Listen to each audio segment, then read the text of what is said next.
Ladies, welcome to the video. Coach Jerry here. Welcome to this first of few videos that's gonna happen between this week and next week within this very good challenge, which I'm happy that you voted for, the strength training challenge. I want to create some more specific content also for the website when it comes to the understanding of why weight training and hydration and this thing is necessary for you to actually lose weight and keep it off and be healthy, especially on your 40s and plus. And today is probably the most technically physiology driven training that I'm gonna do. And by nature, I try to include all topics that you essentially should learn about. And today we're going to talk about probably the most difficult to understand when it comes to physiology, but yet I try as always to make stuff easy. And obviously it's quite important for you to be able to understand these topics here. So let's see if I can, because I want to start with giving you some context. Obviously, there are two things that you need to really understand to start with, and this is hugely important because I see this mistake all the time, not only from people that are in their 40s, but also especially for people younger than that. But the problem is that when you're in your 40s or even 30s and up, when you do this mistake, you will suffer big time because you're not going to see results. And that means, of course, the fact that if you're not hydrated, if you keep looking at weight and not understanding body composition, if you're not hydrated, if you keep looking at the fact that I want to weigh less and muscle weigh usually more than fat, and when you lose weight, most of the time you're losing water, and losing water is a problem. Losing muscle mass, which by nature we already lose physiologically after 1% each year when we grow older. Plus, when we age, it's very hard to stay hydrated as before. It's harder to stay hydrated. This is usually one of the big misunderstood topic that get people not to lose weight. And therefore, today I want to explain you why, and with giving you, number one, the knowledge that now that you're gonna know this thing, I want you to actually take part of this thing. So no longer there should be a bell ringing tomorrow already that says, maybe I shouldn't watch the scale all the time. Maybe if I do lose a few kilos, I should know if it's fat or water or muscle, because when I lose fat, it's good, but when I lose muscle and when I lose water, maybe it's not such a good idea. And there are things that you can do to know that you're not losing water. There are symptoms and signs that you dehydrated already. There are symptoms and signs that when you less strength, chances are you're losing muscle mass. And if you don't have strength, chances are you want to be building more muscle mass. And obviously we know that it's done with strength training, whether it's done in the gym or in the house, doesn't really matter, as long as you can really work with weights that make sense for you. And this is kind of like the starting point, right? It's like to understand what can I do to improve my muscle mass. And obviously what you can do is take this challenge, and I'm really begging you to post, because the more you post, I keep seeing a lot of other things that people wouldn't pay attention to, like posture. I did a few comments about Lisbeth and Marcel as well.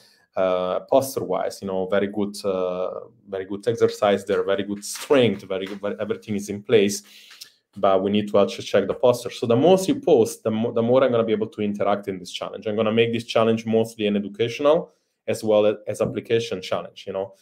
When we do a walking challenge, not much I can go live on talking about walking. I definitely can explain a few things, but this one is very much related. It's a topic that it builds up phase 3 in our program, and some of this video are going to get now to be positioned inside the program. Okay, let's start from the beginning. Okay, we need to understand why it's important to build muscle, but we also need to understand how muscle get built. Muscle get built muscle is composed from 70% of water, or 75. Let me just go and actually give you that slide here. Is it this one? No, it's not this one. Then it's the other one. Yeah, this one. Okay. So as you see here, muscle is made up. This is obviously taken from the net.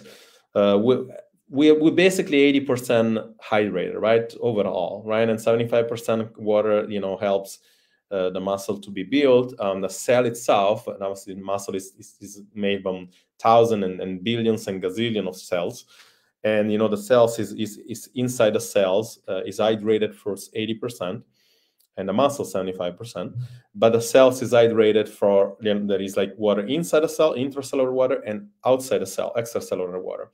If you don't have a good muscle mass, the water is it's almost like a leaky bucket. It's almost like a balloon that instead of being swollen and very good, it has like a lot of holes and it comes out. And this is usually people that tend to water retain or water retention, or being inflamed, or having cellulitis, or people that runs or do classes, do a bunch of stuff. They don't hydrate themselves well. They eat maybe a salad, no protein, not a lot of carbs, not a lot of fat. They end up with this situation, right?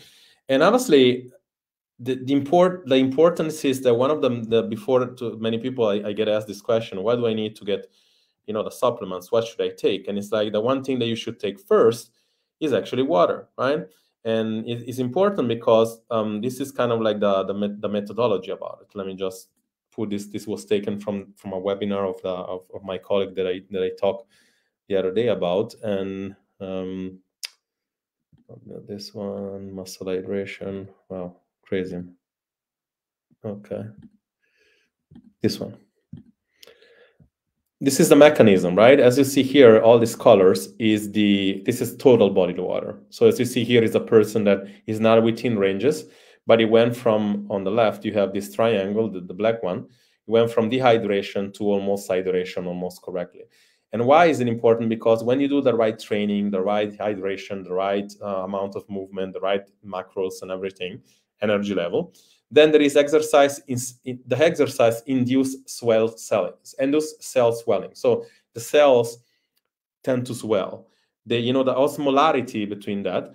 You basically get you try to get water inside the cell, and then the cells perceive the stretch from the water inside, so that the water stretch the cell, and then there is this anabolic process, and then there is muscle creation, right? Let's see if I have a few other slides to show you. The other slide that I wanted to show you about that is this one. And again, today is a little bit, like I said, a little bit technical, but it's, trust me, when I studied back in school, that was like every day like this, so you can imagine. So this is kind of like the sequence, right? Of the actually, this is the what I just explained you before. When you contract the muscle, then it swells, and then you basically cut by osmolarity. You retain inside the water inside the cell, and then when you relax, it goes outside the cells. There is this iteration between in and out, right? And again, obviously, there is also importance from the sodium and the potassium and the magnesium. And a lot of people say, oh, I shouldn't eat salt. Well, it depends. Like, it depends. You should actually get a BIA test, and actually see whether or not you're hydrated. But the good ratio is that if you need 2.5 liters, probably you need at least 3 grams of salt or sprinkle on top of your food, just to make sure that you have enough salt. Because a lot of people feel like eating salt is going to be worse. You're going to retain too much water. But if you retain water on the right spots, that's not a bad thing, right? So this is kind of like the message as well. The other one is this is actually also I wanted to show you. This is what it looks like on the paper, right? Like this is kind of like the muscle generation, myofiber necrosis, and then of course there is the inflammation, which is positive when you work out, muscle regeneration, muscle mothering, and then as you see here, the cellular matrix that goes from the outside to inside the cell. Now, all this might seem a little bit crazy to understand, and again, I'm not expecting you to like it or to understand it. The thing is that you need to understand that in poor words, if you kind of want to save time, it's like, if you do not or when you do not burn muscle, when you do not burn fat, is because the fat only gets burned within the muscle. And if you don't have less muscle, you have less fat you're going to burn. The less hydration you have, the less muscle you're going to have. And of course, thus, you're not burning fat. This has nothing to do with a calorie. This has nothing to do with the fact that if you get half a pound or a pound of which is half a kilo of muscle inside your body, you burn 10 calories more within a day. That makes no sense. I mean, that's exactly what it is, but it doesn't have this is not what we're looking here. We're looking at physiology. We're looking at the fact that if you do not have the right condition, the right structure, then you do not build the foundation to lose weight. And this is kind of what I say, phase one in our program. Most time people don't have the condition to lose weight, and yet they want to lose weight. And when they go, for example, on something like very extreme, like Optavia, or super low carb or vegan or whatever the case is, they lose a bunch of weight, and they're losing muscle, and they're losing fat, and some fat, and they are losing mostly water. The first phase of weight loss, which I talked several times about, 80% is muscle and water, 20% is fat. Everybody's happy, but yet you need to understand that first is an intervention. Secondly is not so productive initially, right? So it's like we need to kind of like understand that part. So with this being said, this is why you should aim to build muscle. This is why you should take this challenge, and this is why you actually should really go ahead and really include a couple of things. Number one, more strength training than cardio, for sure. For the purpose of losing weight, not for the purpose of being healthy. I mean, cardio is something that if you need it for heart health or cardiovascular health, is actually good. But for the most part, especially in ladies that want to lose weight, we see this blown out of proportion. There is a ratio between maybe 80% cardio and 20% strength, and that comes in a form of classes or runs or something like that, or dance, or whatever the case is. And again, it's like you kind of getting clarity why you should strength train, why you have to build muscle to burn fat, why you have to hydrate yourself. It's crazy, and this I saw multiple times in my career, this thing, when I was in the gym, when we were tracking this test inside the PT, clinical PT, or like personal training in a clinical level to a very advanced level. We see this dehydration being the problem of the weight loss or lack of weight loss, meaning like as soon as people start drinking, not only they improve their blood sugar stability, they start losing weight right away, because just by drinking. And again, you also need to understand that you need to get yourself ready also to gain sometimes weight.